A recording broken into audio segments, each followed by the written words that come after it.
दोस्तों, आज धरती पर जितनी जीव प्रजातियां मौजूद है वो सब मात्र 1% है, क्योंकि बाकी 99% जीव प्रजातियां धरती के अंदर दफन है। यानी पिछले 3.5 अरब साल में खरबों जीव प्रजातियां पैदा हुई, लेकिन उनमें से 99% जीवों ने प्रलय का सामना किया।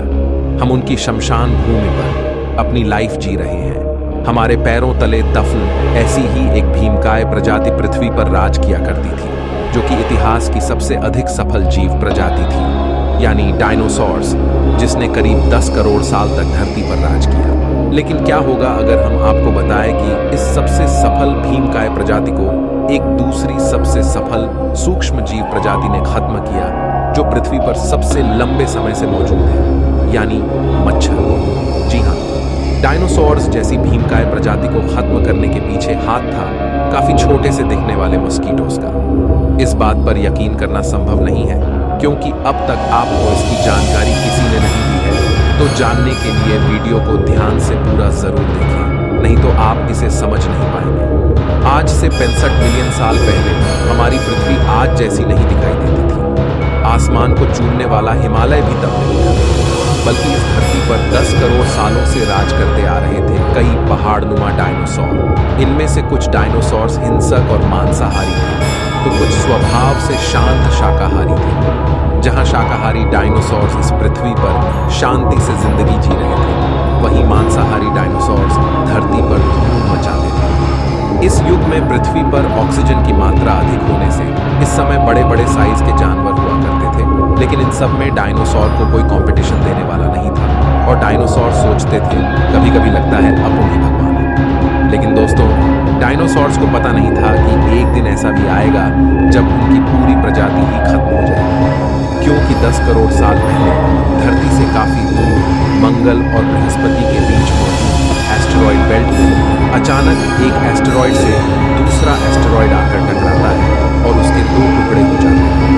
इनमें से एक टुकड़ा माउंट एवरेस्ट जितना बड़ा होता है, लेकिन इसकी डायरेक्शन पृथ्वी की ओर होती है। अनंत ब्रह्मांड में चलते चलते इसकी यात्रा को 10 करोड़ वर्ष बीत जाते हैं। अब यह क्षुद्र ग्रह पृथ्वी की तरफ 22,000 मील प्रति घंटे की रफ्तार से बढ़ने लगता है। यह पृथ्वी के करीब पहुंचने लगता है। यह चांद के बेहद करीब से गुजरता है, लेकिन चांद भी इसके वेग को रोक नहीं पाता और यह पृथ्वी की ओर अपने शिकार की तरफ बढ़ने लगता है। अब इस एस्टेरॉयड को रोकना बिल्कुल भी संभव नहीं था। पृथ्वी पर खतरे से बेखबर डायनासोर कहीं किसी को जन्म दे रहे थे तो कहीं शिकारियों से बच रहे थे, लेकिन असली शिकारी इन सबको अपना निवाला बनाने के लिए आसमान से आ रहा था।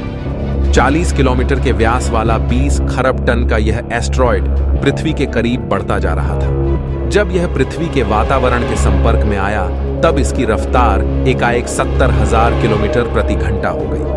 पृथ्वी के वायुमंडल में घुसते ही घर्षण से यह भयानक आग के गोले में बदल गया। अब इस शिकारी ने और भयानक रूप ले लिया था। मात्र 4 मिनट में इसने अटलांटिक ओशियन को पार कर लिया। 35,000 डिग्री पर यह लाखों सूर्यों के बराबर चमकने लगा। पृथ्वी से 5,000 मील की दूरी पर इसकी चमक इतनी तेज थी कि अल्मासोरस के कंकाल तक दिखने लगे। पृथ्वी के नजदीक आते ही हजारों जीव इस आग के दहकते गोले को सिर्फ देखकर ही पूरी तरह अंधे हो गए। डायनासोर नहीं जानते थे कि यह चमकीली चीज उनकी मौत है। पलक झपकते ही यह एस्टेरॉयड मेक्सिको की खाड़ी के पास छिछले पानी में जा टकराता है।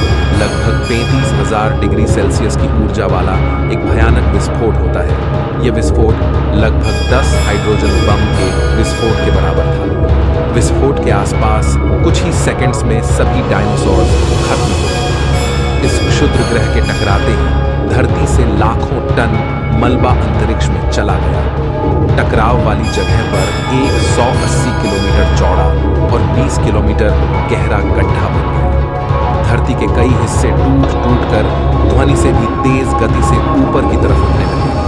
विस्फोट की जगह से 5,000 मील की दूरी पर तापमान 600 डिग्री सेंटीग्रेड तक पहुंच गया, जो कि डायनासोर्स की त्वचा में मौजूद पानी को भाप में बदलकर डायनासोर्स की त्वचा को चीरने के लिए काफी था। विस्फोट से उठे धूल के कण आसमान में धूल के बड़े बादल के रूप में बदल गए। धरती के अंदर भूकंपीय तरंगे उठने लगी, जिससे समुद्र में विशालकाय लहरों का निर्माण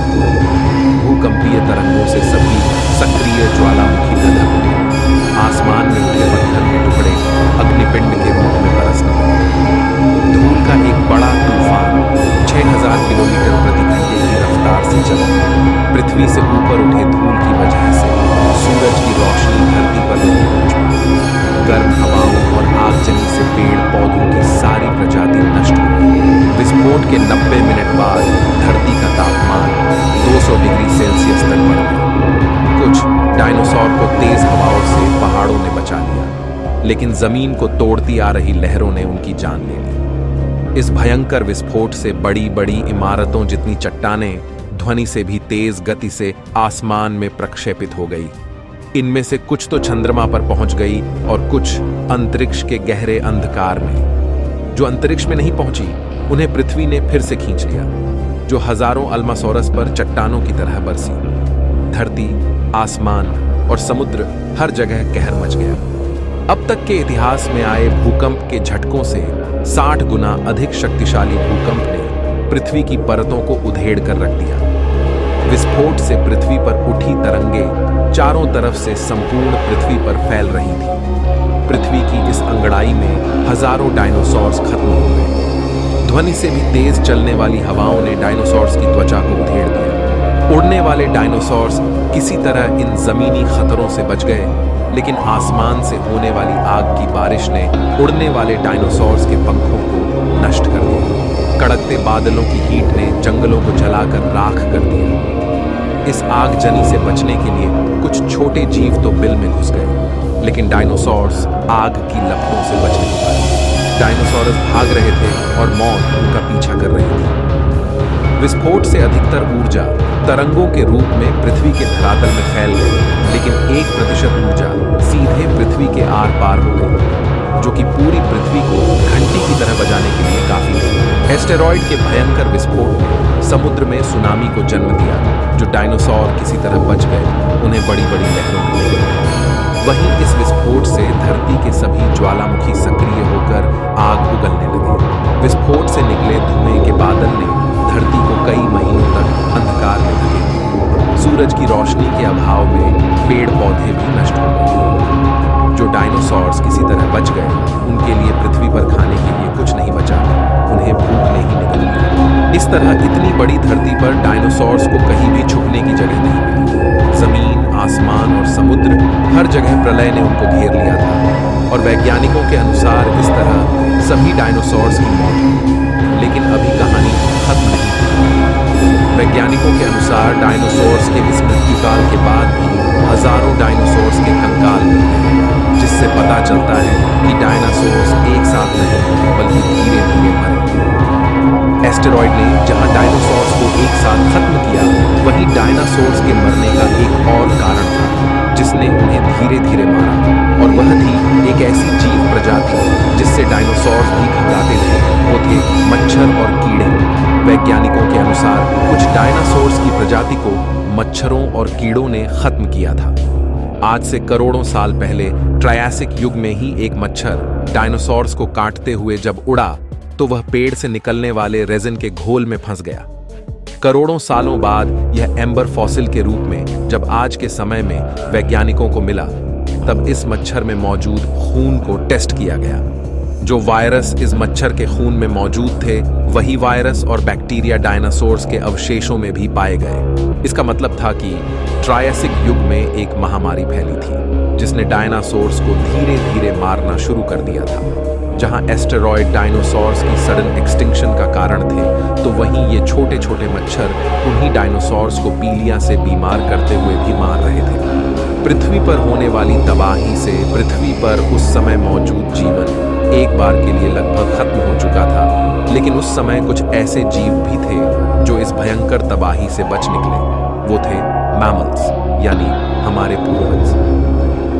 ये मैमल्स एक चूहे से छोटे जीव थे और तबाही के समय बिलों में छुपकर इन्होंने अपनी जान बचाई थी।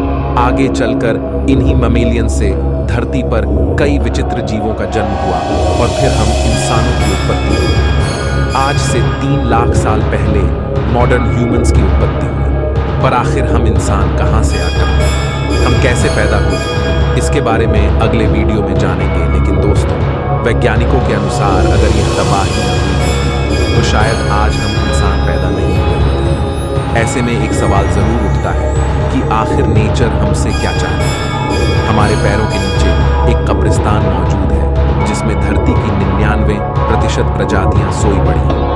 5 बार प्रकृति के कहर ने हमें खत्म करने की कोशिश की, लेकिन हर बार जीवन न सिर्फ बचता गया बल्कि कॉम्प्लेक्स लाइफ में बदलता गया है। आज धरती पर हजारों विचित्र जीव प्रजातियां मौजूद हैं और उनमें से एक ऐसी प्रजाति भी पैदा हुई है जो एवोल्यूशन का सबसे बड़ा आविष्कार है, यानी हम इंसान, जो धरती को पार कर मंगल तक पहुंचने की होड़ में है, जो ऐसे किसी एस्टेरॉयड को नष्ट करने में भी सक्षम है, जो लाइफ को ऐसे खतरों से बचाने में सक्षम है। तो ऐसे में प्रकृति हमसे क्या चाहती है? क्या हमें दूसरे ग्रहों पर जीवन को फैलाना चाहिए ताकि हम लाइफ को प्रकृति के कहर से बचा पाएं? दोस्तों, डायनासोर्स के इस भयानक अंत को देखकर आपको क्या लगता है? क्या आपस में दंगे फसाद कर हमें खुद का समय नष्ट करना चाहिए, या एक साथ मिलकर विज्ञान के साथ चलकर लाइफ को मल्टीप्लैनेटरी बनाना चाहिए? क्योंकि हो सकता है कि अगला एक्सटिंक्शन का कारण कोई एस्टेरॉयड ना होकर हम इंसान खुद हो। इस बारे में क्या सोचते हैं आप? कमेंट में जरूर बताइए। मैं मिलता हूं आपसे अगले वीडियो में। तब तक विज्ञान की गलियों में घूमते रहिए।